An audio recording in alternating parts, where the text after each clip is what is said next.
Bismillahirrahmanirrahim. Assalamualaikum warahmatullahi wabarakatuh. Perkenalkan, nama saya Nurkaya, NIM 202631148 dari Program Studi Pendidikan Fisika Fakultas Keguruan dan Ilmu Pendidikan Universitas 19 November Kolaka.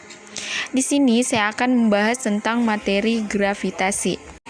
Pada materi gravitasi ini ada beberapa pokok bahasan yang akan dibahas, yaitu yang pertama hukum Kepler, gravitasi Newton, dan medan gravitasi. Pembahasan yang pertama yaitu tentang hukum Kepler.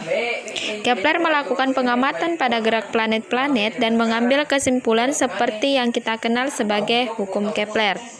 Hukum Kepler ini bersifat empiris karena diturunkan dari pengamatan. Hukum Kepler ada 3. Yang pertama, semua planet bergerak dalam orbit elips dengan matahari di salah satu fokusnya. Yang kedua, garis yang menghubungkan tiap planet ke matahari menyapu luasan yang sama dengan waktu yang sama. Dan yang ketiga, kuadrat periode tiap planet sebanding dengan pangkat 3 jarak rata-rata planet dari matahari. Pembahasan yang kedua yaitu tentang gravitasi Newton. Pada gravitasi Newton ini kita akan membahas tentang gaya gravitasi dan medan gravitasi. Yang pertama, gaya gravitasi.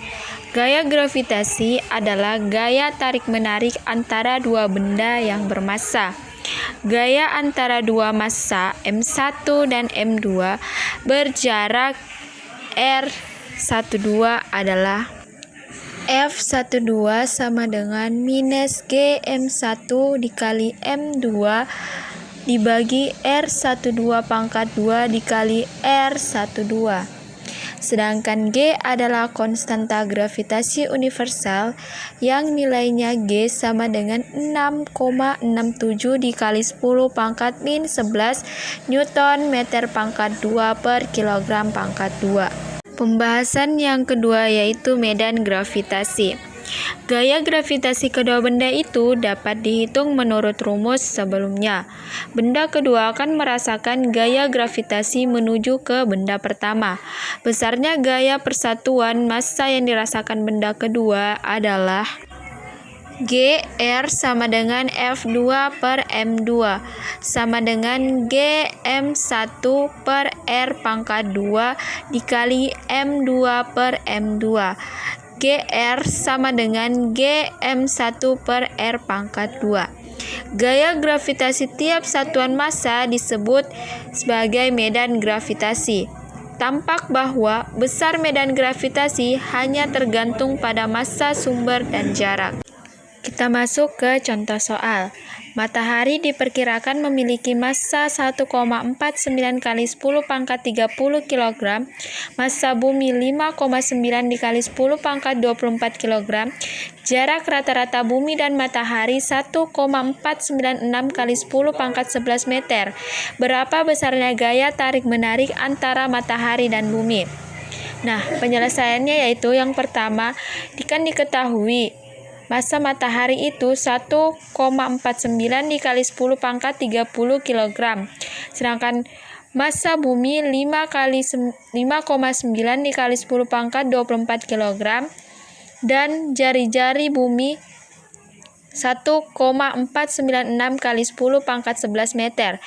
Nah, kita masukkan ke dalam rumus F sama dengan min GM1 dikali M2 per R pangkat 2 sama dengan minus 6,67 dikali 10 pangkat min 11 dikali 1,49 dikali 10 pangkat 30 kg dikali 5,9 dikali 10 pangkat 24 kg dibagi dengan 1,49 dikali 10 pangkat 11 meter pangkat 2, sehingga didapat hasil minus 26,3 dikali 10 pangkat 21 Newton. Nah, tanda minus ini menunjukkan bahwa gaya tarik-menarik sehingga besarnya menjadi 26,3 dikali 10 pangkat 21 Newton. Pembahasan selanjutnya yaitu hukum Kepler menurut Newton. Newton menunjukkan bahwa pada umumnya bila sebuah benda bergerak dipengaruhi oleh gaya sentral atau gaya yang selalu mengarah ke pusat gaya, maka lintasan benda itu adalah elips, parabola, ataupun hiperbola. Lintasan atau orbit yang berbentuk elips disebut memiliki orbit tertutup, sedangkan orbit hiperbola dan parabola dinamakan memiliki orbit terbuka. Salah satu contoh gaya sentral adalah gaya gravitasi. Coba perhatikan arah gaya gravitasi antara dua benda saling mendekati segaris menuju pusat gaya. Sedang besarnya gaya berbanding dengan 1/r². Dengan demikian, jelas bahwa hukum Kepler yang pertama yang menyatakan orbit planet berbentuk elips adalah akibat dari hukum gravitasi Newton. Nah, sebuah planet bergerak mengelilingi matahari. Dalam waktu dt, maka planet bergerak sejauh v dt dan menyapu luasan sebesar yang tertera pada gambar sebelumnya, yang merupakan setengah luas jajar genjang yang dibentuk oleh vektor posisi r dan v delta t atau besarnya jajar genjang, yaitu dA adalah R dikali V delta T yang dapat dituliskan sebagai berikut. dA sama dengan 1/2 tanda mutlak R dikali V dt sama dengan 1/2M tanda mutlak R dikali MV dt. Nah, kita akan mengetahui bahwa besaran R sama dengan M dikali V adalah besaran momentum sudut L. Dengan demikian, luas yang disapu adalah dA sama dengan L/2M dt. Apabila planet bumi bermassa M mula-mula bergerak dengan kelajuan V, bila tidak ada gaya yang menarik bumi, planet akan tetap bergerak lurus. Bumi dapat bergerak melingkari matahari karena adanya gaya sentripetal.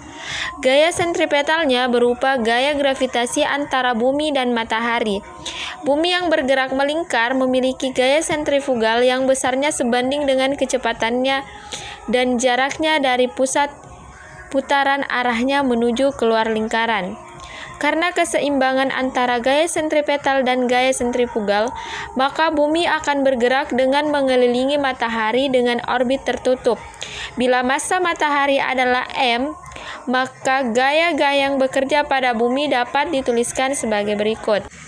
F sentripetal sama dengan F sentrifugal, di mana F sentripetal adalah M besar dikali M kecil per R⁻² dikali G besar, sama dengan F sentrifugal itu ialah M dikali V⁻² per R.